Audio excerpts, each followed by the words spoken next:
El Pentateuco. Foro de discusión. Descripción general del Éxodo.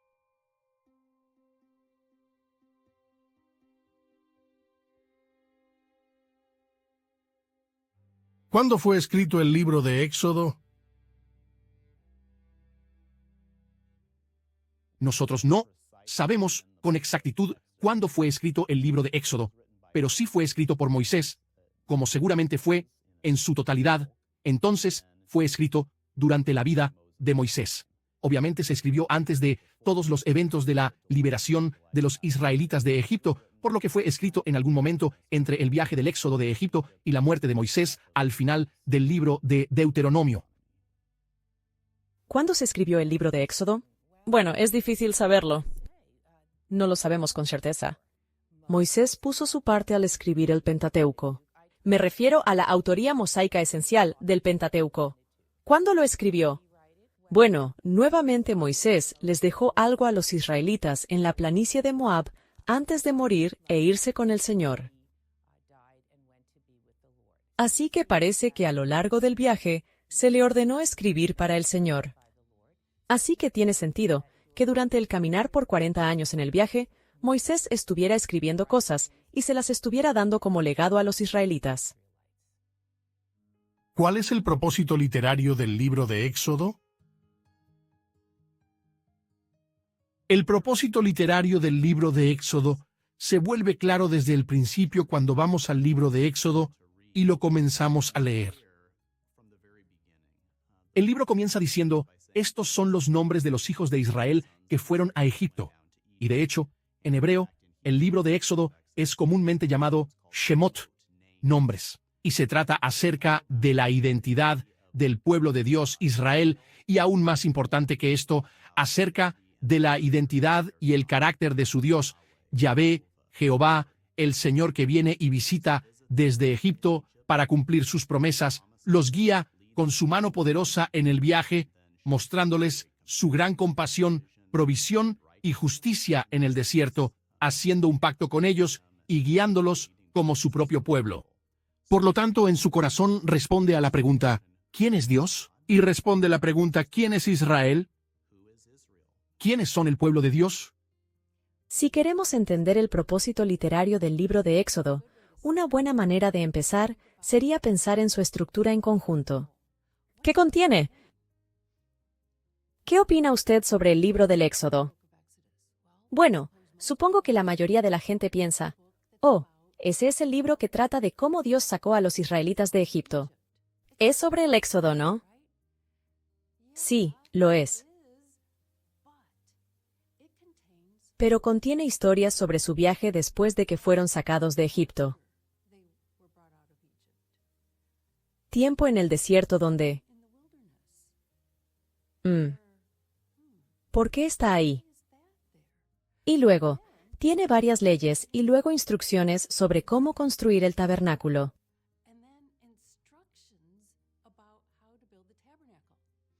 Bueno, ¿por qué no tendríamos todas las instrucciones para el tabernáculo en el libro de Levítico? ¿No tendría más sentido? Levítico tiene todas las instrucciones acerca de ofrecer sacrificios, y así sucesivamente. Así que las instrucciones del tabernáculo irían muy bien, y, bueno, todas las leyes sobre cómo vivir, esas podrían estar allí también, en Levítico, instrucciones sobre cómo vivir. Y lo que los israelitas hicieron en el desierto después de que salieron de Egipto, bueno, eso iría bien en el libro de Números, ¿no? Pero todo está en el libro de Éxodo. ¿Por qué? Porque el libro de Éxodo no es estrictamente o principalmente acerca de cómo Dios sacó a los israelitas de Egipto. Repetidamente en el libro, tiene declaraciones que el Señor hace. Cosas como: voy a hacer de tal o cual manera para que los israelitas lo sepan.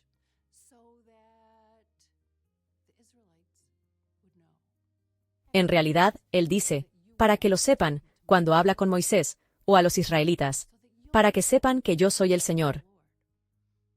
Y dirá cosas como: voy a hacer esto para que el faraón, o para que los egipcios, o para que las naciones sepan que yo soy el Señor. Así que, a lo largo del libro, tienes este estribillo que viene. Y finalmente, la última vez que esto aparezca, algo se va a hacer que mostrará a la gente quién es el Señor.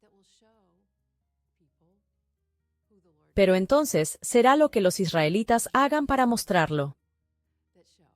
Entonces, todas estas partes del libro, salir de Egipto, sobrevivir en el desierto, convertirse en una nación con leyes y un lugar para adorar al Señor.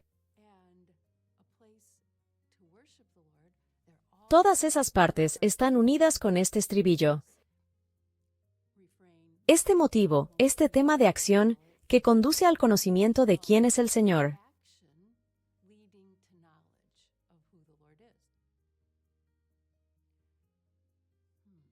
Pero, ¿es realmente muy importante saber quién es el Señor? ¿Por qué importa eso? Bueno, importa muchísimo, y se vuelve fundamental para entender a Dios en el resto de la Biblia.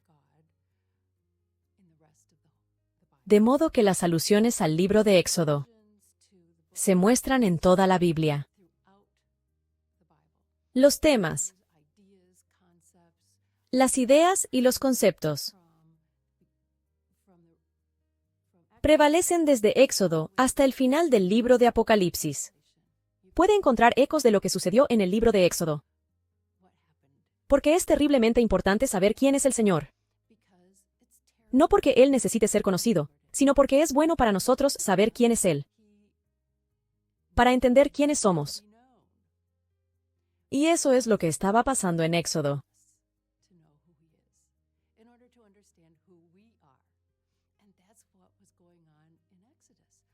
Yo pienso que el propósito literario del libro de Éxodo implica tres cosas. En primer lugar, redención. La primera parte del libro nos muestra que Dios redimió a su pueblo Israel, y el Éxodo se vuelve el evento de salvación paradigmático en el resto del Antiguo Testamento. Se hace referencia una y otra vez, y después en los profetas vemos que lo usan para mostrar cómo ellos mismos necesitan ser expulsados de la tierra durante el exilio, puesto que Israel mismo se ha canaanizado en la tierra, pero sucederá un segundo éxodo, cuando Dios traiga a su pueblo de regreso a su tierra, un pueblo inmaculado. Uno de los propósitos es la redención. Otro es la ley. Lo que tenemos es que los primeros 19 capítulos muestran a Israel saliendo de Egipto, y entonces en Éxodo 19:1 se nos dice que 3 meses después de haber dejado Egipto, terminan en el monte Sinaí. Y lo que pasa ahí es que se ha redimido al pueblo al que entonces se le ha dado la ley. No para ser salvos, ya son salvos, ya están redimidos. Y lo que sucede en el monte Sinaí es que el Señor le dice a su pueblo: así es como mi pueblo redimido refleja quién soy. Así podemos ver el corazón de Dios, otro de los propósitos del libro. Y finalmente, la adoración. Es muy interesante. ¿Por qué los capítulos 25 al 40 de Éxodo son para el tabernáculo? Excepto el incidente del becerro de oro, en los capítulos 32 al 34, tenemos del 25 al 31, en donde el Señor le dice a Moisés que construyera un tabernáculo y le da varios detalles. Y después tenemos los capítulos del 35 al 40, en donde se nos dice que los israelitas construyeron dicho tabernáculo. ¿Por qué? Porque nos muestra la importancia de la adoración. ¿Cómo aplicar, de manera práctica, las historias contenidas en Éxodo a nuestras vidas en el presente? El libro de Éxodo tiene mucho que ofrecernos. Formas prácticas, cosas que podemos aplicar. Un par de lecciones que me vienen a la mente de inmediato son: cuando Moisés regresa y le dice al faraón que deje ir a su gente. El faraón no está muy entusiasmado con esta idea, le gustan sus esclavos. Están haciendo mucho trabajo, están construyendo muchos proyectos de construcción, y él básicamente dice: de acuerdo, ustedes están haciendo ladrillos, ahora tienen que hacer ladrillos sin paja. Empeora antes de mejorar. Y esto continúa por un tiempo. Creo que una de las cosas que experimentamos, Dios nos llama en nuestros ministerios a algo dramático, a una nueva iglesia, a un nuevo ministerio, a un nuevo contexto. Y esperamos, bueno, si Dios me llamó aquí, esperamos que Dios lo resuelva y las cosas serán fáciles de navegar. Bueno, ese no fue el caso de Moisés en el libro de Éxodo. Las cosas empeoraron antes de mejorar y creo que hay lecciones profundas que podemos aprender, ya que tenemos que esperar en Dios y persistir. Moisés tuvo muchas oportunidades de simplemente darse por vencido cuando la gente se quejaba. De hecho, en Éxodo 32, Dios le dijo a Moisés: «Miren, han construido un becerro de oro. Vamos a empezar de nuevo con ustedes». Y si yo fuera Moisés, habría pensado: «Eso suena como una buena idea. Todo lo que hace esta gente es quejarse». Pero Moisés persistió y él dijo que no. Abogó por su pueblo ante Dios. Una historia asombrosa en Éxodo 32. Y creo que, como líderes, tenemos que darnos cuenta de que no siempre es fácil navegar. Las cosas empeoran antes de mejorar. La gente se va a quejar. Y lo que me ayuda es saber de antemano que deben esperarse esas cosas. Le sucedieron a Jesús, le sucedieron a Moisés. No debemos sorprendernos cuando estas cosas suceden en nuestros ministerios. Bueno, el libro de Éxodo es una historia sobre liberación. Es la liberación del pueblo de Dios de Egipto. Pero una de las cosas clave que queremos recordar es que el libro nos enseña acerca de una liberación de Egipto, pero igual de importante, y gran parte del libro se trata de una liberación. Debido a que el libro de Éxodo, en su esencia, se trata de convertirse en el pueblo que Dios creó para que seamos todos los humanos, pero en particular para el pueblo de Israel, que va a ser el pueblo misionero de Dios por el bien de todo el mundo. Y así, desde el principio, algunos puntos prácticos es que vemos que Dios, el Dios de las Escrituras, el Dios que creó, el Dios que llamó a Abraham, y ahora el Dios que libera a Israel, demuestra que está poderosamente presente con su pueblo, y ha venido a liberarlos, y no solo vienen para liberarlos, sino también para liberar a un pueblo oprimido de la superpotencia en ese momento, para demostrar que no hay nadie como Dios. Así que el Éxodo nos recuerda en los tiempos más difíciles y desafiantes que el Dios de las Escrituras es para nosotros, incluso cuando el nosotros es el hombre pequeño, o el oprimido, o el que sufre, contra el poderoso. Este es un Dios que no está necesariamente en contra de la gente poderosa, pero Dios puede revertir cualquier tipo de status quo y traer liberación y liberación aparte de cualquier medio humano. Son buenas noticias para nosotros. Ahora, a medida que avanzamos en el libro, algunos otros aprendizajes prácticos son las muchas veces que hablamos de ser salvos. Podemos hablar de los que nos salvaron, pero eso no es toda la vida cristiana. Tenemos que hablar sobre para qué somos salvos. Dios nos libera con un propósito, y Éxodo habla de eso. Dios ha liberado a Israel para que sea su pueblo misionero, para finalmente anunciar al Mesías. En Éxodo 19 verás un reino de sacerdotes y una nación santa. Eso da su vocación. ¿Pero qué significa ser santo? Bueno, Éxodo nos ayuda con eso. Tenemos los 10 mandamientos, que, en su esencia, nos van a llamar a amar a Dios y amar al prójimo, no como nuestros medios para obtener acceso a Dios, sino como nuestra respuesta. En última instancia, nuestra liberación que Dios nos da, que le da a su pueblo Israel, es la gracia. Se trata de la gracia. ¿Cuál es la respuesta a la gracia? Nuestra respuesta a la gracia es amar a Dios, amar a la gente, vivir como sus manos, sus pies, sus portavoces en el mundo, ser su reino de sacerdotes, que existe nuevamente para extender su misión, para extender su nombre, para vivir para Dios en el mundo hoy. Ahora, otra conclusión práctica está justo al final del libro de Éxodo. Tenemos esta larga sección en el tabernáculo, que es difícil de leer porque es muy detallada, pero justo en el medio del tabernáculo, dividiendo la narrativa, tenemos la historia del becerro de oro, que se encuentra en ese contexto para servir como una advertencia al pueblo de Dios, porque ¿cuál es la mayor amenaza para la misión de Dios? Es cuando el pueblo de Dios olvida quién es Dios y practica la idolatría. Y esa será una lección a lo largo de todo el Antiguo Testamento. El Antiguo Testamento es completamente honesto acerca de las dificultades de vivir como el pueblo de Dios en las naciones rodeadas por otros dioses. Y justo aquí, en el corazón de Éxodo, justo después de que Dios mismo pronunció verbalmente los 10 mandamientos al pueblo de Dios, Moisés regresa al monte Sinaí para recibir más de la Torá, o la ley de Dios, y mientras él se va, el pueblo de Dios olvida, hace un becerro de oro, y ponen en grave peligro la misión, y de hecho, violan el pacto días después de haberlo aceptado. Eso es una advertencia para nosotros. Dios nos libra de la opresión, del pecado, de todas las cosas que realmente asfixian y estrujan a nuestra humanidad. Y nos llama a este gran propósito, pero tenemos que responder fielmente. Y una de las principales amenazas será la tentación de la idolatría. Y, podría decir, la última gran conclusión del Éxodo es, una vez más, que el propósito de Éxodo no es una simple liberación, ni siquiera es nuestra respuesta a la gracia de Dios. El propósito final de Éxodo, y este es un punto importante para nosotros, último capítulo, la gloria de Dios viene y permanece con su pueblo. Y al final del día, esa es la imagen. Es casi como si el pueblo de Dios se convirtiera en un sacramento para el resto de las naciones. El tabernáculo está en medio de ellos, justo en medio de ellos. Cuando lees el libro de Números, Israel acampa alrededor del tabernáculo. Así que aquí está, justo en el centro de la comunidad.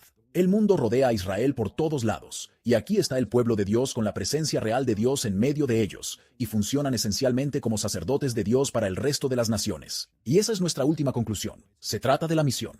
Y luego Dios se eleva desde el tabernáculo, lleva a su pueblo a la tierra prometida como un buen testigo para nosotros, donde el evangelio nos llega de otra persona, y el Éxodo nos recuerda eso.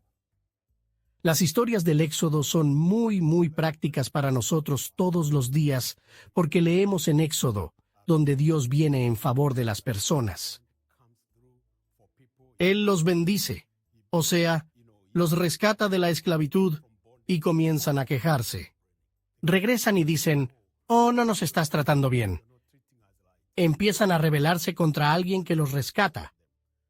Dios separa las aguas y ellos cruzan las aguas y comienzan a quejarse nuevamente.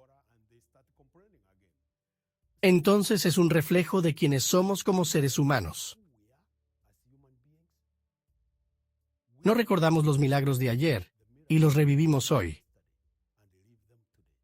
Pero estamos llamados a saber que incluso en medio de los problemas o desafíos que se nos presentan, como los hijos de Israel, se encontraron en el Éxodo. Dios está allí, Dios no nos ha dejado, Él está con nosotros, en los desafíos y en los buenos tiempos, siempre es así, y quiere lograr cosas buenas para nosotros, pero quiere refinarnos, y quiere que salgamos de esto con un testimonio de que vimos a Dios en esos tiempos de desafíos. ¿Cuál es la estructura literaria del libro de Éxodo? El libro de Éxodo se divide ordenadamente en 3 partes. Contiene la sección más conocida, que sería Éxodo 1 al 15, en el que se describe la liberación de Egipto, la liberación del pueblo de Dios de la tierra de Egipto. Y cuando la mayoría de la gente piensa en el Éxodo, piensa en eso. Pero una de las cosas interesantes es que cuando leemos Éxodo, simplemente dejamos eso del lado. En los primeros 15 capítulos, vemos a Dios que llama a Moisés a través de una zarza ardiente. Su gente está oprimida en Egipto. Y luego, en rápida sucesión, tenemos la serie de plagas donde Dios muestra una supremacía sobre los dioses de Egipto y demuestra quién es realmente el Señor para el faraón, quien dice en el capítulo 5, ¿quién es el Señor para que lo escuche? Bueno, los primeros 15 capítulos de Éxodo le muestran a Faraón y al mundo entero quién es Dios, y vemos a Israel liberado de Egipto de una manera espectacular que culmina con el cruce del Mar Rojo. La segunda parte, que es un poco más pequeña, describe esencialmente el viaje de Israel de Egipto a el monte Sinaí, y es el capítulo 15, versículo 22 hasta el capítulo 18, donde Israel está en el desierto. Y ahí solo vemos un par de cosas. Vemos la gracia de Dios porque Dios cuida de su pueblo. Él les da comida, Él les da agua, Él los protege contra sus enemigos. Y al mismo tiempo, recibimos la primera introducción al pueblo de Dios, quejándose un poco acerca de sus circunstancias después de su liberación. Ese tema es recogido en gran medida en el libro de Números, pero lo tenemos, se nos presenta en el libro de Éxodo. La tercera sección del libro de Éxodo son los capítulos 19 al 40, y lo que debe sorprendernos como lectores es que esta sección del 19 al 40 es más de la mitad del libro. Y si lo pensamos en la imaginación popular, generalmente pensamos en la liberación real de Éxodo. Eso es solo los capítulos 1 al 15. Tenemos ese pequeño pedazo en el desierto, pero la mayor parte del libro trata sobre el significado de ser personas recién redimidas y liberadas por Dios. ¿A qué se refiere eso? Los capítulos 19 al 40 tratan esto al presentarnos el pacto del Sinaí. Dios libera a Israel de Egipto, los lleva al Sinaí y les ofrece esta vocación especial de ser un reino de sacerdotes y una nación santa. Y la pieza clave es su respuesta a eso, es aceptar ser fiel, escuchar la voz de Dios y guardar su pacto. ¿Qué es el pacto? Estos próximos capítulos detallan eso. Vemos que el pacto es el ofrecimiento de Dios de una relación con Israel, y eso viene con algunos detalles formales. Tenemos los 10 mandamientos como una expresión general de lo que significa mantener el pacto. Y luego en los capítulos 21 a 23, eso se llama el libro del pacto, y tienen leyes específicas. En el capítulo 24, Moisés y algunos de los ancianos suben al monte Sinaí y formalizan ese pacto. Así que del 19 al 24 nos dan detalles sobre cómo se ve el pacto. Y luego vemos un propósito mayor del pacto, que en última instancia será una relación. Dios quiere que Israel pueda llevar su presencia real con ellos donde quiera que vayan, y en cierto sentido, llevarse el monte Sinaí a donde quiera que vayan. En el mundo antiguo, se pensaba que los dioses y las diosas vivían en las montañas. Tenían montañas santas, y el Sinaí era la montaña de Dios. Pero a diferencia de otros dioses, Dios va con su gente, y no estará vinculado a alguna ubicación geográfica. Pero el problema es, ¿cómo viven los seres humanos con un Dios santo? O tal vez una mejor manera de decir eso, ¿cómo un Dios santo vive con los humanos? Y así, Dios les da el regalo del tabernáculo, que se cuenta en 2 partes, los capítulos 25 al 31, que son las instrucciones específicas sobre cómo construir un tabernáculo. Y luego, los capítulos 35 al 40 son Moisés y el pueblo de Dios implementando de manera exacta y precisa esas instrucciones y construyendo el tabernáculo. Y eso termina entonces en el capítulo 40, versículos 34 al 38, con la presencia real de Dios, su gloria habiendo permanecido con su pueblo, y ese es el punto culminante. Ahora, hay otra pieza en Éxodo, y esa es la historia del becerro de oro, 32 al 34. Eso contrasta con la obediencia de Israel al construir el tabernáculo y sirve como advertencia sobre el peligro de la idolatría y la desobediencia a la misión que Dios tiene para su pueblo. Una forma de entender la estructura de Éxodo es pensar en el capítulo 18 y su función en el libro en su totalidad. En el capítulo 18, Jetro viene a visitar a Moisés después de que los israelitas han salido de Egipto, y en el proceso, Moisés le describe cómo el Señor ha sacado a los israelitas de Egipto y cómo Dios los ha preservado en el desierto.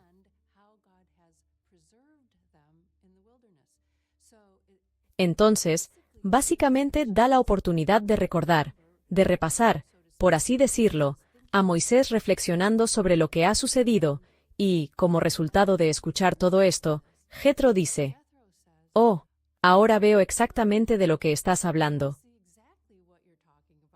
Parafraseando un poco, el Señor es más grande que todos los dioses, y adoran al Señor, que es precisamente lo que el Señor dijo que sucedería en el monte después de haber sacado a los israelitas de Egipto. Así las cosas se unen allí. Pero Jetro nota que Moisés juzga a los israelitas y se enfrenta a una multitud de problemas. Y reconoce que esto no puede continuar así. Se necesita ayuda, la necesidad de tener líderes, jueces.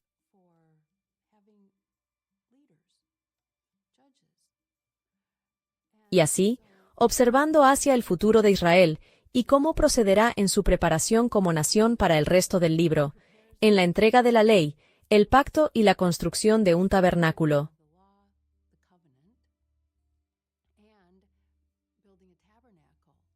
Entonces, estos eventos futuros están, en cierto sentido, preparándolos. Otra cosa que sucede en el capítulo 18 es que vinculamos algunos de los problemas que tienen que ver con la identidad de Moisés. Al principio del libro, cuando Moisés salió a ver a sus parientes, mató a un egipcio.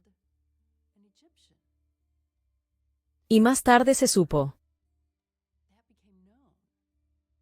En realidad, probablemente se supo de inmediato. Pero salió a la luz nuevamente y fue acusado de esto. Y uno de sus compañeros israelitas le dijo: ¿Quién te hizo un príncipe o un juez sobre nosotros? ¿Me vas a matar como mataste al egipcio? Y Moisés estaba aterrorizado. Pensó que era su hora de salir de Egipto, y abandonó el país. En ese momento no parecía ser un líder para su pueblo. Pero cuando llegamos al capítulo 18, Moisés es tanto el príncipe y el juez de Israel. Él es el único que Dios pone a cargo para nombrar nuevos príncipes y jueces. Entonces, la identidad de Moisés es aclarada aquí. Y luego, en el resto del libro, reconocer quiénes son los israelitas será mucho más claro. ¿Cómo emplea Moisés el quiasmo en su narración en el libro de Éxodo? En el Pentateuco, ya sea en la historia de Jacob en el libro de Génesis o en el libro de Éxodo, encontramos una estructura simétrica, AB, CD, CBA. Podríamos hablar de eso como un quiasmo. Yo personalmente prefiero referirme a ellos simplemente como una trama narrativa simétrica. Tenemos un prólogo. El prólogo introduce los personajes y el escenario. El epílogo habla sobre el personaje, cómo cambian los personajes ahora y dónde se encuentra. Entonces, esa es nuestra A y tu A'. B, tienes el problema. B', el problema está resuelto. Tenemos acción ascendente, acción descendente y luego un punto de inflexión. Prólogo, problema, acción ascendente, punto de inflexión, acción descendente, resolución y epílogo. ABCD, CBA. Así contamos las historias. Esto es universal. Si volviera a casa durante el día y le dijera a mi esposa que algo sucedió, tendría un comienzo. Yo diría, estuve aquí, carácter, escenario. Este problema surgió, oré, Dios intervino. Así sucedió, el problema se resolvió y aquí estoy, feliz de estar en casa para contarte. Solemos contar historias de manera simétrica. Un recurso literario muy común en el Antiguo Testamento es el quiasmo, en el cual se desarrollan los elementos de una historia y luego se llega a un punto de inflexión medio y después siguen los acontecimientos o sigue un discurso, recogiendo esos mismos elementos en orden inverso. Puede ser tan simple como ABBA o ABCBA. O a veces los comentaristas propondrán que en realidad existen estructuras muy complejas y extravagantes para diferentes narrativas o discursos diferentes en el Antiguo Testamento. En el libro de Éxodo creo que en realidad es más útil pensar que la estructura quiástica está en un nivel macro.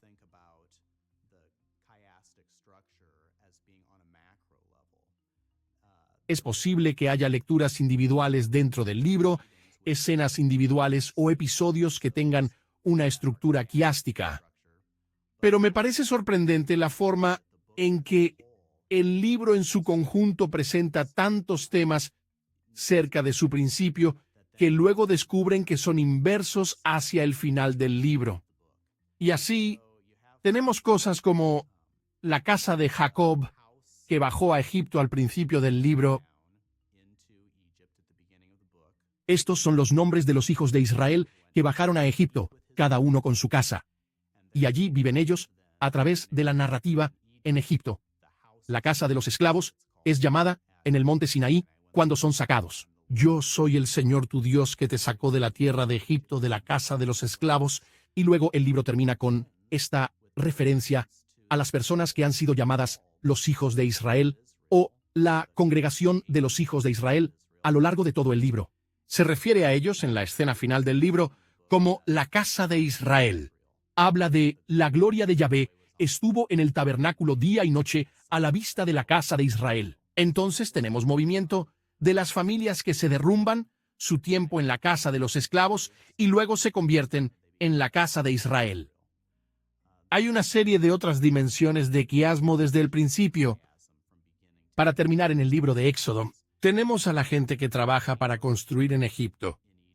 Son esclavos del faraón y están construyendo los proyectos de construcción del faraón. Al final del libro, tenemos una hermosa imagen del obediente Israel. que se ha rebelado contra Dios con el becerro de oro y habiendo sido perdonado, ahora es encargado con la hermosa labor de construir la casa de Dios, el tabernáculo donde Dios morará con ellos. Ese trabajo se menciona en la parte inicial de Éxodo como Abodá Casa, trabajo duro. Al final del libro de Éxodo, todas las regulaciones sobre la adoración y el sacerdocio y el tabernáculo se conocen como la abodá del pueblo, su trabajo, pero también es una palabra que puede significar su adoración. Por lo tanto, su trabajo, utilizado al principio del libro, se combina con todas las dimensiones de su adoración al final del libro. En esa amarga labor al comienzo del libro, ya están gimiendo debido a su opresión. Pero luego, después de que Moisés y Aarón le hablaron a Faraón, Faraón les quita la paja que les fue proporcionada y no les rinden. Esta es la queja de los capataces israelitas que vienen a Faraón y dicen, no es suficiente. No tenemos lo necesario para hacer el trabajo que usted nos exige. Al final del libro, cuando van a construir el tabernáculo, tienen una ofrenda voluntaria del pueblo, de oro, plata y otras cosas preciosas para el edificio, y reciben tanto que tienen más que suficiente, y tienen que cortar las cosas, por lo que están demasiado cargados al final del libro. Hay todas estas formas entonces que el comienzo del libro y el final del libro se emparejan, pero es una hermosa imagen al final donde todos los elementos opresivos son transformados por la redención de Dios a la vida de su gente bendecida. ¿En qué se parece y en qué se diferencia el libro del pacto de otros códigos legales del cercano oriente de la antigüedad, tales como el Código de Hammurabi? Hay una serie de antiguas colecciones de leyes del cercano oriente, por ejemplo de Egipto, de Babilonia, de ese tipo de lugares, que sí tienen importancia cuando intentamos interpretar el libro del pacto en el libro de Éxodo. Pero, por mucho, el más importante de ellos es el Código de Hammurabi. Esta es una colección muy conocida. Tiene una fecha de alrededor del 1772 a.C., y esta es una colección de leyes del gran rey babilonio Hammurabi, la cual es magnífica en cuanto a la forma en que nos da una idea del libro del pacto que Moisés le dio a Israel bajo la inspiración del Espíritu Santo. Ahora, hay tantas diferencias como similitudes entre estas dos colecciones, el libro del pacto y el Código de Hammurabi. Entonces, no debemos actuar como si de alguna manera Moisés obtuviera esto de Hammurabi o algo así, porque mientras Hammurabi precede a Moisés por siglos, la realidad es que también hay diferencias. Primero, que cuando lea el Código de Hammurabi, aparte del prefacio, el prólogo y el epílogo del código, parece muy desorganizado. Quiero decir, parece que salta de una cosa a otra, a otra, a otra, de esta política a esa política. Y esto es útil porque, cuando los intérpretes de la Biblia miran el libro del pacto, generalmente quieren presionar mucho para encontrar algún tipo de razón para el orden de todas las leyes que están en el libro del pacto. Pero en realidad, cuando vemos el libro del pacto en Éxodo y lo comparas con el código legal de Hammurabi, puedes ver que es tan ad hoc como el libro de Hammurabi también. Moisés pasa por esto, esto y esto. Solo hay asociaciones muy sueltas, por lo que no hay un esquema estrecho que pueda justificarse para el libro del pacto en el libro de Éxodo. Hay una segunda cosa, sin embargo, y eso es un gran contraste. Cuando comparas los castigos que se dan en el libro de Hammurabi, encuentras que las violaciones para diferentes clases de personas, las violaciones contra diferentes clases de personas, tenían diferentes niveles de pago o castigos. El libro de Moisés del Pacto es mucho más igualitario. Tiene mucho más que ver con tu Dios ofendido, y no importa qué tipo de persona estés ofendiendo o lastimando, este es el requisito. Esto es lo que se necesita. Ojo por ojo, diente por diente. Haga lo que es justo. No trate a la clase alta mejor que a la clase baja. Pero incluso más allá de eso, hay una tercera cosa que creo que tendríamos que decir al respecto, y es que aprendemos del libro de las leyes de Hammurabi la función de esta colección. La función era que Hammurabi proporcionara a los jueces locales en varias ciudades alrededor de su nación un estándar, un conjunto de precedentes de juicios que debían emitir en sus diferentes ubicaciones. Usted ve, era imposible que todos vinieran a Hammurabi, todos vinieran a él, y obtuvieran sentencias directamente de él, por lo que su tribunal central estableció estas políticas. Pero también fue imposible para Hammurabi anotar todos los escenarios posibles que un juez local podría enfrentar. Y así, el Código de Hammurabi fue escrito, no para orientar cada tipo de caso, sino para dar precedentes para los jueces que deben aplicar con sabiduría. Y eso, por supuesto, es exactamente lo que era el Libro del Pacto. Cuando Moisés estaba estableciendo el sistema legal de Israel, él les proporcionó a los jueces en las comunidades locales, con precedentes, no con cada situación posible que pudiera surgir. Fue tarea del juez interpolar, usar la sabiduría que obtuvieron de la experiencia para descubrir cómo. Tengo esta ley. Ahora, ¿cómo lidio con esta situación en particular que se interpone entre ellos? Y eso nos ayuda mucho. Entonces, hay un gran beneficio al comparar el Código de Hammurabi con el código que encontramos en el Libro del Pacto.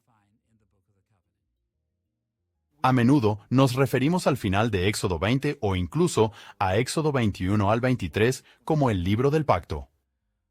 Es diferente al Decálogo, que es tú debes y tú no debes. El Libro del Pacto consiste en lo que llamamos jurisprudencia. Si esto sucede, haces esto o haces eso. Estas leyes de casos que tenemos al final de Éxodo 20 o que van a Éxodo 21 al 23 son muy similares en forma y contenido a otras colecciones legales del cercano oriente de la antigüedad, por ejemplo, la ley de Hammurabi, Eshnuna, Ur-Nammu, Lipit Eshtar. Son similares en la forma en el sentido de que ambos tienen esta fórmula contextualizada, pero también son similares en el contenido. Por ejemplo, uno de los ejemplos más famosos es la llamada ley del buey que cornea. En Eshnuna, que data de alrededor de, veremos, del 1800-1850 a.C., y luego de Hammurabi en 1792 a.C., ambos tienen leyes que tratan con el buey que cornea. Este fue un problema en el antiguo cercano oriente, la gente tenía bueyes, y los bueyes corneaban. El Libro del Pacto trata con la ley del buey que cornea, y no es solo que tengamos el mismo tema, sino que tenemos algunas de las mismas formulaciones. 1. Si un buey propiedad de un hombre cornea el buey de otro hombre, y ese buey mata a este buey, se divide la carne del buey muerto y se vende el buey vivo, y los dueños lo dividen. Por otro lado, si se sabe que un buey va a cornear, y las autoridades han prevenido al dueño, y él no hizo mella en sus cuernos ni lo encerró, y luego cornea a un hombre, entonces hay una sanción. El Libro del Pacto trata de la misma situación. Hay diferencias porque en Éxodo se dice del buey cornudo. El dueño del buey cornudo es condenado a muerte. Por otro lado, en Hammurabi existe la sanción financiera. Entonces, el Libro del Pacto refleja un mayor valor en la vida humana. Y sin embargo, tiene algunos de los mismos temas, que no deberían sorprendernos porque en el antiguo mundo del cercano oriente tenían una cultura muy tradicional, surgieron muchos de los mismos problemas y solo el sentido común le diría eso. Si un buey cornea a otro buey, ¿qué vas a hacer? Bien, divide la carne del buey muerto. Vender el buey vivo. Dividirlo, eso sería justo. Pero están tratando con el mismo tipo de situación, el mismo tipo de mentalidad. A veces a algunas personas les preocupa la idea de que las leyes de casos bíblicos, el Libro del Pacto, Éxodo 21 al 23, o las leyes de casos en Deuteronomio capítulo 12 al 26, a veces algunos cristianos están preocupados de que estas leyes de casos sean tan similares a los antiguos códigos de la ley del cercano oriente. ¿No debería ser la Biblia muy diferente a lo que tenían los paganos? Algunos no conservadores a veces sugieren que las similitudes entre las leyes de casos mosaicos en el antiguo cercano oriente sugieren que esto no es un asunto de un producto de la revelación divina, pero que la ley bíblica ha sido plagiada o prestada del material del antiguo cercano oriente, y por lo tanto, Yahvé no se lo dio a Moisés, o esto no es de la época de Moisés. Creo que eso simplifica demasiado los problemas. En el antiguo cercano oriente, tenían una cultura similar muy común en todo el antiguo cercano oriente.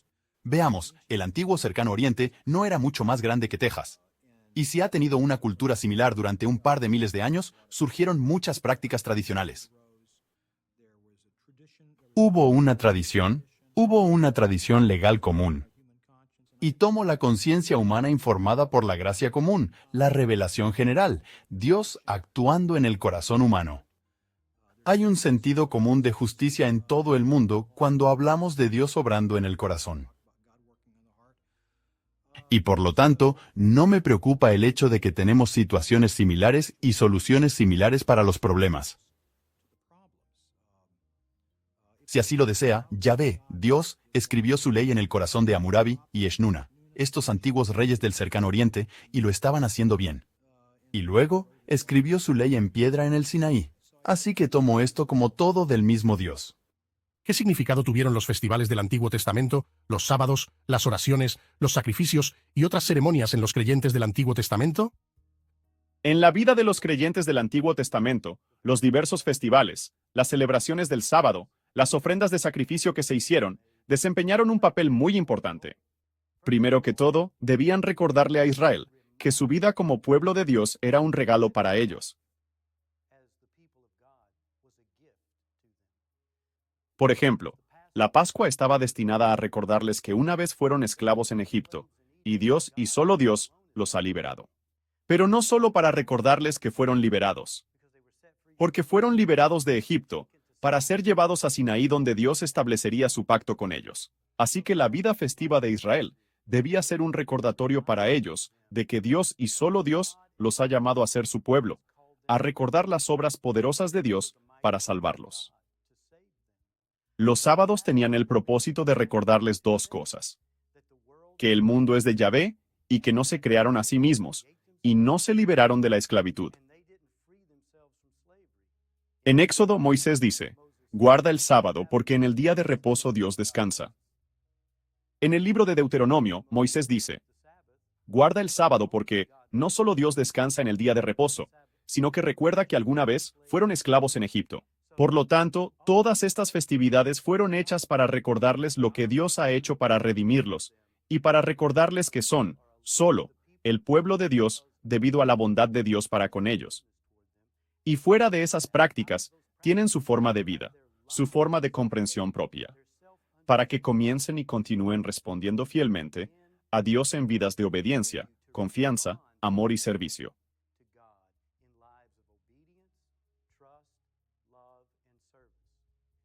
Hubo muchas ocasiones especiales en el Antiguo Testamento, en los tiempos del Antiguo Testamento, como festivales, el sábado y otras ocasiones. Y creo que hubo dos aspectos de estas ocasiones especiales. Estaba el aspecto religioso. Estas fueron ocasiones en que las personas celebraron la bondad de Dios, la gracia de Dios, pero también había otro aspecto social.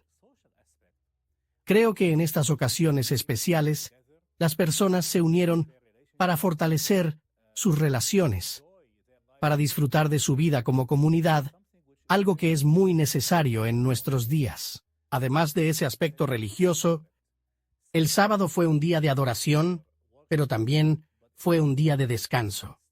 Fue un día para disfrutar de la creación de Dios y para disfrutar del compañerismo con otros hombres y mujeres. ¿Cómo demuestra el libro del Éxodo que Dios siempre es fiel a su pacto? Dios demuestra que es fiel a su pacto no solo dándonos continuamente sus promesas, sino que también, mientras leemos la narración de una manera maravillosa, puede ver cómo comienza a cumplir las promesas que hizo en los eventos reales y en su obra con el pueblo de Dios, con su pueblo Israel. Quiero resaltar la última parte del libro de Génesis. Entonces, recuerden, en su lecho de muerte, José recuerda el pacto que Dios había hecho con sus antepasados, que incluía la promesa de sacarlos a la tierra que les había prometido. Cuando llegamos al libro de Éxodo, justo al comienzo del libro, en el primer capítulo, noten lo que Moisés escribe en el versículo 7. Sin embargo, los israelitas tuvieron muchos hijos, y a tal grado se multiplicaron que fueron haciéndose más y más poderosos. El país se fue llenando de ellos. Entonces, noten cómo Moisés se hace eco de la promesa que Dios había hecho a los patriarcas en el libro de Génesis, que se convertirían en una gran nación, tanta como la arena que está a la orilla del mar, las estrellas en el cielo, les prometió la tierra, como José recordaba en su lecho de muerte. Entonces, aquí en Éxodo, vemos que Dios ya había obrado para comenzar a cumplir esa promesa a su pueblo, excepto que estaban en el lugar equivocado. Pero ya en ese momento, al comienzo del libro, si Moisés quiere que recuerden la promesa, recuerda el pacto que Dios hizo. Ya estamos un poco alertas al hecho de que ahora Yahvé iba a actuar en nombre de su pueblo. Como leímos en la primera parte de Éxodo, las personas, porque eran muy numerosas, se convirtieron en esclavos de los egipcios, y su trabajo fue arduo y duro, y clamaron a Yahvé. Y cuando llegamos al final del capítulo 2, Moisés escribe esto: quien al oír sus quejas, se acordó del pacto que había hecho con Abraham, Isaac y Jacob. Fue así como Dios se fijó en los israelitas y los tomó en cuenta. Y así, aquí vemos a Dios comenzando a moverse en nombre de su pueblo sobre la base de la promesa que Él les había hecho. Y por supuesto, en el resto de la primera parte de ese libro, vemos cómo Dios comenzó a moverse al elegir a Moisés, su siervo, y a Aarón, su hermano, para guiar a su pueblo, y lo hizo con grandes actos, obrando a través de Moisés como el líder de su pueblo. Y siempre fue en vista de las promesas que había hecho para sacarlos de Egipto a la tierra que les había prometido.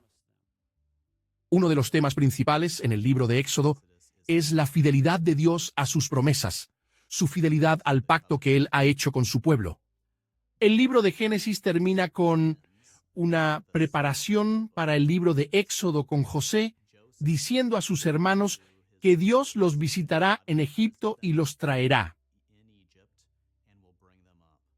Y esta confianza entre el pueblo que Dios cumpliría esta promesa de traerlos de vuelta a la tierra de Canaán, la tierra que Él había prometido a sus antepasados, y que los plantaría allí, y ellos serían su pueblo, y Él sería su Dios. Eso tiene que suceder a medida que avanzamos por el libro del Éxodo.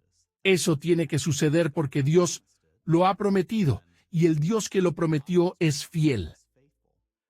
Pero hay tantas cosas que se interponen en todo esto a lo largo del libro de Éxodo. El pueblo es esclavizado por un rey despiadado, una de las figuras más poderosas del mundo de su época, el faraón de Egipto.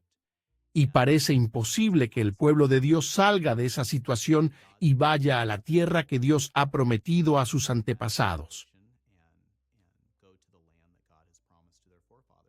Sin embargo, en formas milagrosas y poderosas, Dios llega y muestra su fidelidad. Él trae esa liberación para que pueda cumplir la promesa que hizo a sus padres. Habiéndolos sacado de Egipto, los llevó incluso a través del mar. Se encuentran con los amalecitas en el desierto. Tienen que luchar allí. El Señor muestra su fuerza, Él los lleva al final. Pero su mayor enemigo en el desierto se convertirá en ellos mismos, y esta es quizás la mayor manifestación de la fidelidad del Señor.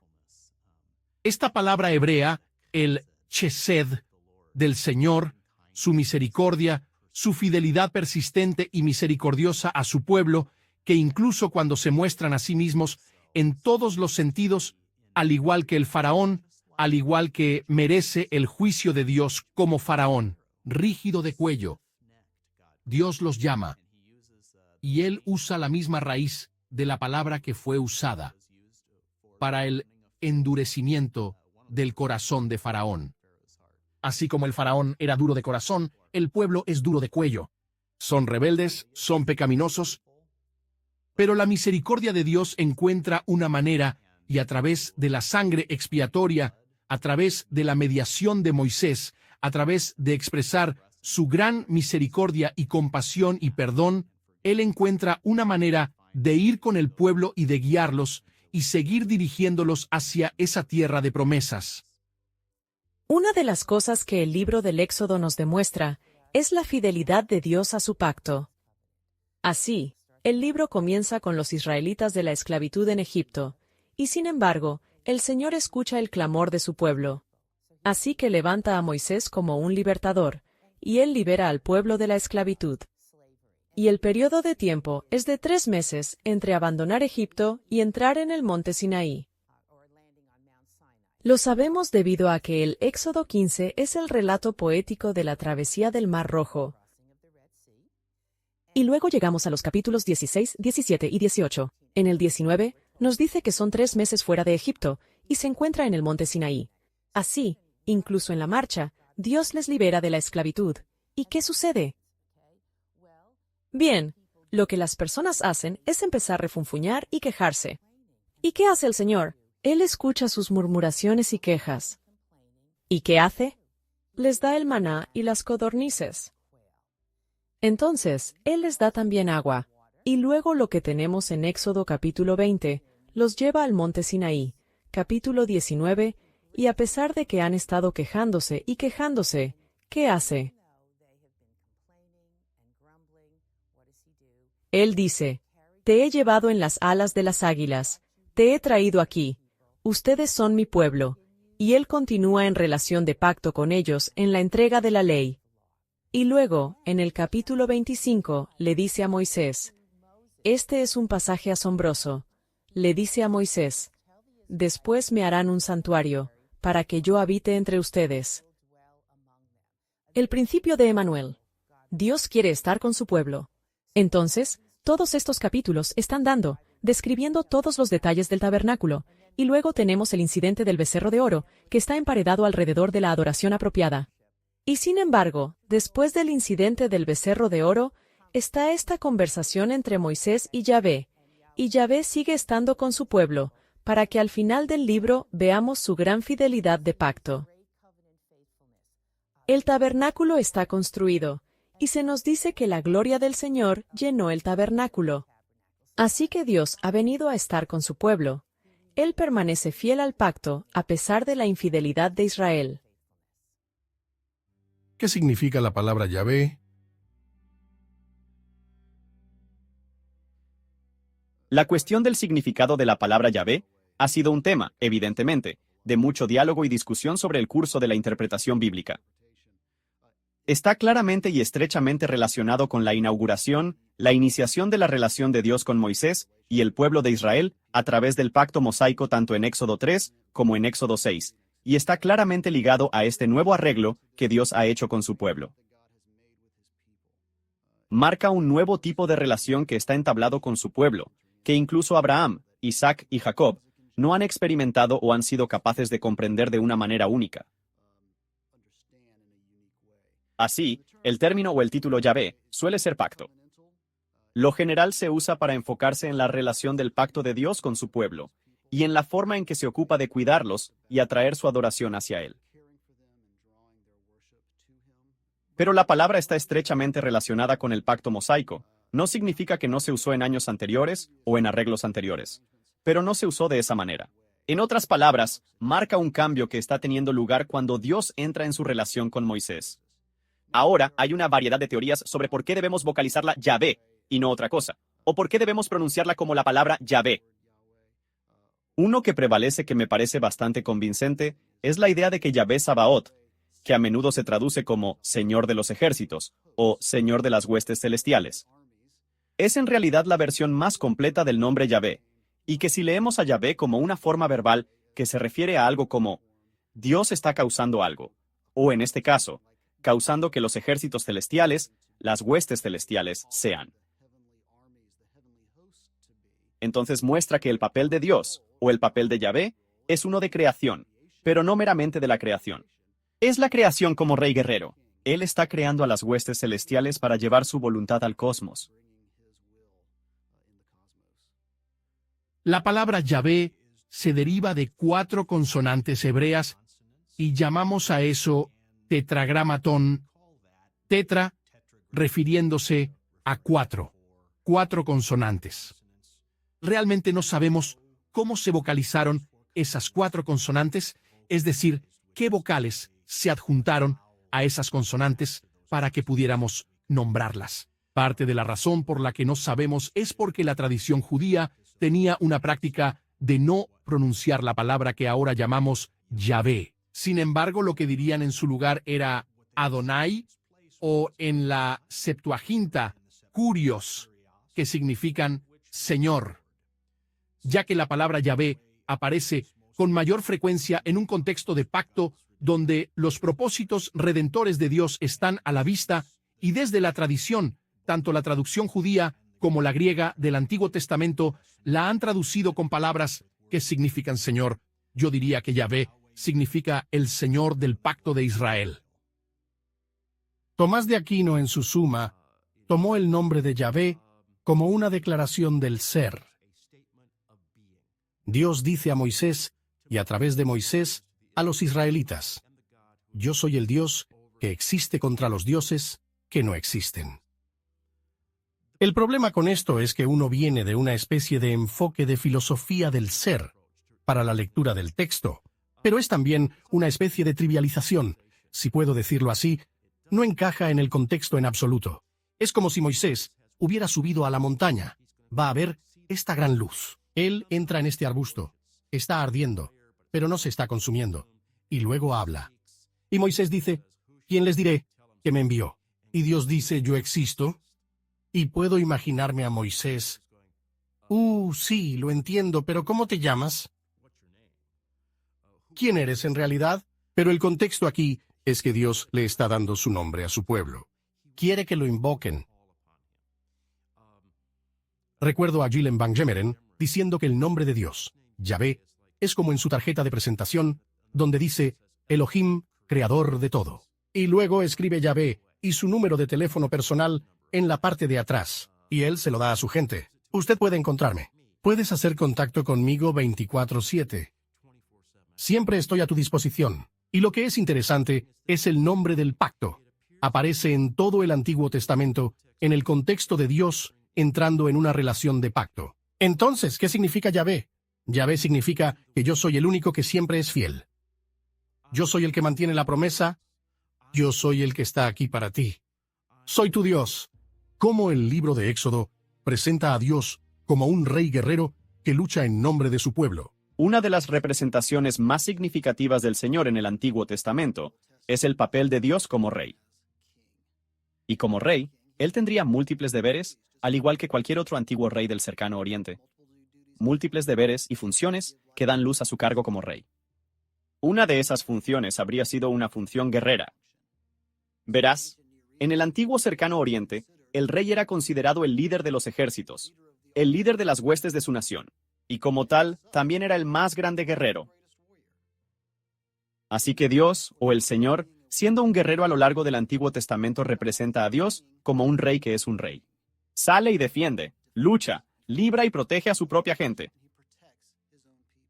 Entonces, cuando miramos la historia del Éxodo, Dios descendió y envió plagas contra Faraón y su casa, y de hecho, toda la nación de Egipto. No es solo que Dios muestre un poder aleatorio o arbitrario en Egipto, sino que está abordando a través de cada plaga individual lo que se percibía como las fortalezas y los dominios de los dioses egipcios. Así que Yahvé es, de hecho, incluso en el Éxodo, un guerrero liberador. Él entra y libera a su pueblo de la casa egipcia, del panteón de dioses egipcio, y los entrega a sí mismo. De la misma manera, en la conquista de la tierra prometida, se demuestra que el pueblo de Dios va a la guerra, y sin embargo, la victoria nunca es para ellos. La victoria es siempre para el Señor. El papel de Dios como un rey guerrero no es solo un motivo de consuelo y fortaleza, sino también un motivo de confianza. Cuando salimos hacia el mundo que nos rodea, el pueblo de Dios podemos estar seguros de que nuestro Dios es un guerrero y que sale y pelea por nosotros, y Él nos protege y defiende, y la victoria será nuestra. Así como Éxodo 15 habla de Yahvé como rey, también habla de Yahvé como un guerrero. Y así, de nuevo, el contexto es que Israel estaba en esclavitud en Egipto y estaban bajo el pulgar, bajo el control total de Faraón. Y así, estaban esclavizados a Faraón, eran esclavos de él. Y Yahvé, el Dios de Israel, intervino y trató con el Faraón con sus 10 plagas, lo golpearon 10 veces y libraron a Israel de la esclavitud.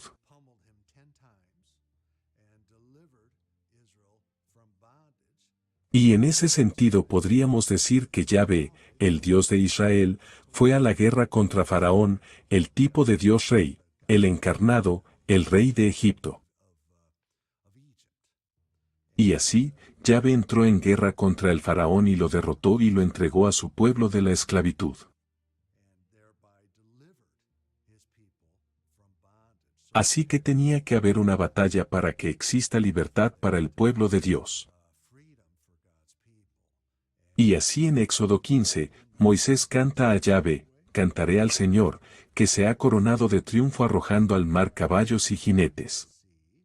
El Señor es mi fuerza y mi cántico, Él es mi salvación. Él es mi Dios, y lo alabaré, es el Dios de mi Padre, y lo enalteceré. Y después Moisés dice, el Señor es un guerrero, su nombre es el Señor. Y así, tu diestra, Señor, reveló su gran poder, tu diestra, Señor, despedazó al enemigo. Fue tan grande tu victoria que derribaste a tus oponentes. Y entonces, se da cuenta que Yahvé, como un guerrero, derrotó al enemigo y liberó a su pueblo. El libro de Éxodo demuestra muy claramente que Dios es un guerrero victorioso, porque los hijos de Israel no fueron entrenados militarmente y tuvieron que enfrentarse a la oposición interna y externa. Y la mayoría de las veces que querían darse por vencidos, Dios vendría y pelearía una batalla por ellos. Peleará una batalla dentro de ellos mismos. Su rebeldía, no recordaban que Dios los llamó de una nación que los había oprimido. Y Dios los llevó a un lugar que ellos no conocían, creando un camino que ellos no conocían.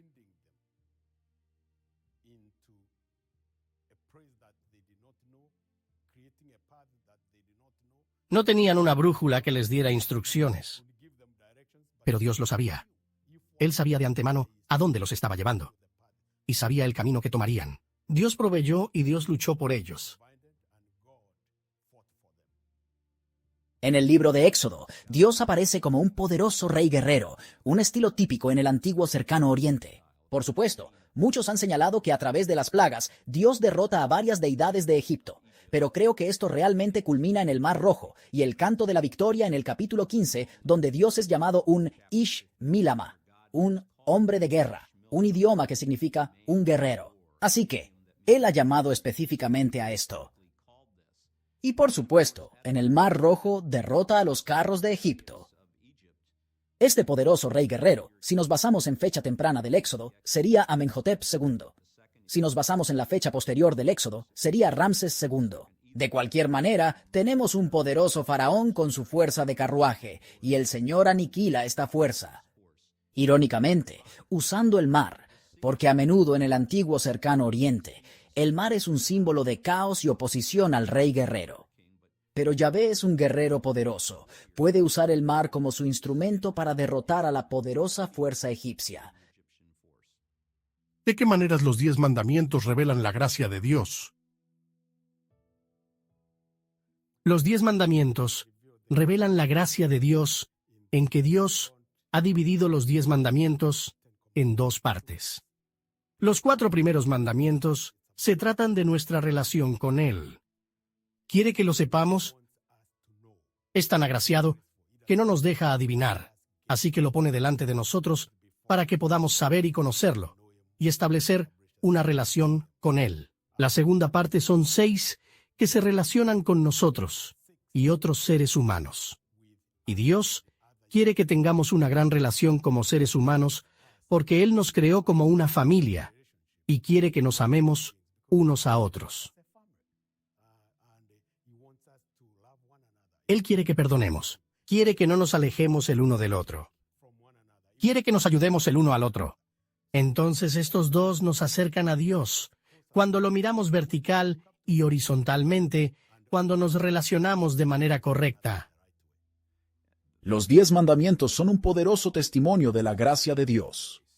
Muchas veces cuando pensamos en el Antiguo Testamento y en las leyes, pensamos en que solo se trata de la obediencia, en ganar el favor de Dios, pero cuando observamos cuidadosamente los 10 mandamientos, podemos realmente ver que, en cierto sentido, nos están mostrando la gracia de Dios, cuando Dios gentilmente nos muestra cómo responder a su gracia. Y esa es realmente la pieza clave. Los 10 mandamientos comienzan con esta afirmación de Dios. Este es un lugar donde Dios identifica quién es Él. Vimos que antes en el libro de Éxodo donde a Moisés dijo, «Yo soy quien soy». Bueno, en Éxodo 20, versículo 2, ese tipo de críptico, «Yo soy quien soy», se aclara un poco. Dice, «Yo soy el Señor tu Dios que te sacó de Egipto, de la casa de la esclavitud.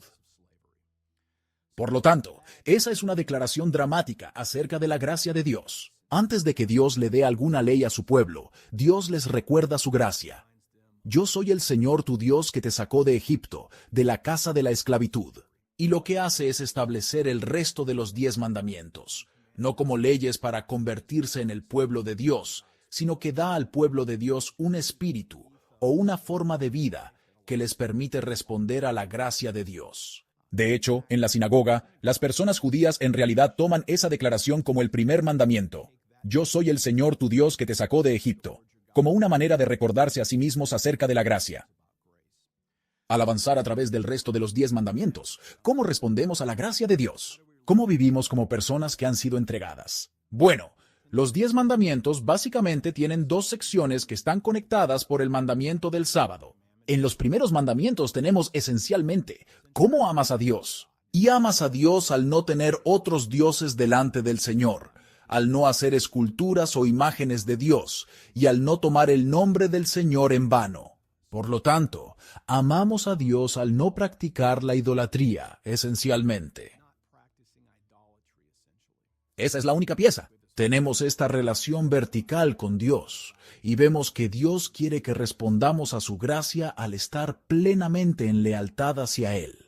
A continuación, la segunda mitad de los 10 mandamientos, comenzando con honra a tu padre y tu madre, es que tenemos una serie de leyes que nos dan estándares para interactuar con otras personas, porque el Dios de las Escrituras no es solo una espiritualidad personal. Hay una pieza comunal en esto. No es bastante con simplemente amar a Dios. Esa es la pieza fundamental, pero tiene que ser expresada en la forma en que debemos vivir y amar a otras personas. Y esa es la segunda parte de los 10 mandamientos. Luego, justo en el medio, vemos esta otra pieza de la gracia de Dios. Nos recuerda que debemos guardar el sábado. Acuérdate del día de reposo para santificarlo o manteniéndolo santo. Y ahí, en un microcosmos, vemos la ética que Dios quiere. Dios nos ha creado, en última instancia, no para trabajar sino para descansar, para permanecer en la presencia de Dios. Y el sábado, Dios combina, realmente, esa relación vertical de amarlo con la forma en cómo tratamos a otras personas, esculpiendo en el tejido de la creación, un día en el que no hacemos nada. Recordamos la gracia de Dios. Y así es el día en que nuestra acción principal es la inacción, y eso incluye extender la inacción a todos. Al leer los 10 mandamientos, el más largo es la orden del sábado, y hay una lista de piezas allí. Por lo tanto, no puedo guardar un sábado y luego hacer que mis hijos hagan todo el trabajo por mí. O no puedo guardar un sábado y enviar a mi burro a trabajar para mí. Todo se cierra ese día cuando recordamos y practicamos el amor a Dios y el amor a nuestros prójimos. Y así, vemos la gracia de Dios en acción a través de estos mandatos. Cómo la descripción del tabernáculo en el libro de Éxodo ha confortado a sus lectores que la presencia real de Dios está con su pueblo. La presencia de Dios en el tabernáculo y en el templo es significativa porque el tabernáculo y el templo son el universo en miniatura. Son microcosmos de lo que es el mundo. Por lo que la presencia de Dios allí realmente representa su presencia en el mundo. El mundo es el templo que Él hizo, en el que se comunicaría con su pueblo. Y luego, cuando Adán se rebeló, Dios escogió esta única línea de gente que eventualmente se convierte en la nación de Israel, y Él se instala entre ellos, y donde mora entre ellos es en esta réplica, en miniatura, de lo que era el universo. Y su presencia allí es única, porque ahí es donde Israel va a estar en la presencia de Dios, al tabernáculo, y más tarde al templo, y es también algo así como un anticipo de lo que Dios va a hacer en todo el mundo. Cuando Dios llena el tabernáculo en su consagración, cuando se completa al final del Éxodo, y más tarde cuando llena el templo, cuando se completa en Primera Reyes 8, realmente estamos recibiendo una vista previa de lo que va a pasar en el universo cuando sea conocida plenamente la gloria de Dios. El libro de Éxodo describe al Señor como el verdadero Rey. Y esa es una pieza absolutamente crítica para nosotros como el pueblo de Dios, porque esa pregunta, ¿quién es el Rey?, afecta tantas cosas. Cuando lleguemos al Nuevo Testamento, vamos a estar hablando sobre el reino de Dios y cómo es vivir para el reino de Dios contra los reinos de la tierra o cualquier imperio en el que podamos encontrarnos en cualquier momento dado, porque el reino de Dios es el que finalmente durará para siempre. Pero este es un tipo diferente de rey, y esto es la pieza clave. En el mundo antiguo, la mayoría de la espiritualidad, la mayoría de las creencias religiosas, básicamente apoyaban a los poderosos y mantenían a la gente en el fondo. El Señor es un tipo diferente de rey porque Dios invierte todo eso en el libro de Éxodo. Derriba a los poderosos y levanta a su pueblo que había sido oprimido. Y eso habría sido un poderoso recordatorio de que Dios es verdaderamente para todos, no solo para las personas que están conectadas políticamente o con la riqueza. Y así, Dios, como rey, conforta a su pueblo porque es un tipo diferente de rey que viene y realmente sirve al pueblo de Dios. Y luego, a diferencia de los reyes que viven lejos, a quien solo se puede encontrar a través de su cara en una moneda o en el mundo moderno, su imagen en la televisión o en los periódicos, el Dios de Israel, el Señor, el verdadero Rey, invita al pueblo de Dios a venir y estar con Él en su montaña santa, Sinaí, y luego aún más profundamente hace un medio del tabernáculo, donde Dios literalmente puede bajar y permanecer en medio de su pueblo para siempre. Ahora cuando llegamos al Nuevo Testamento, el tabernáculo se usa para prefigurar a Jesús. La palabra se hará carne y morará entre nosotros, el tabernáculo entre nosotros. Así que Jesús va a poner un rostro humano a este Dios que han conocido en Egipto. Pero todo el camino de vuelta en el libro de Éxodo, tenemos esta presencia real de un rey que quiere permanecer con su pueblo. Ese rey finalmente va a ser Jesús, y el Nuevo Testamento nos va a contar sobre él,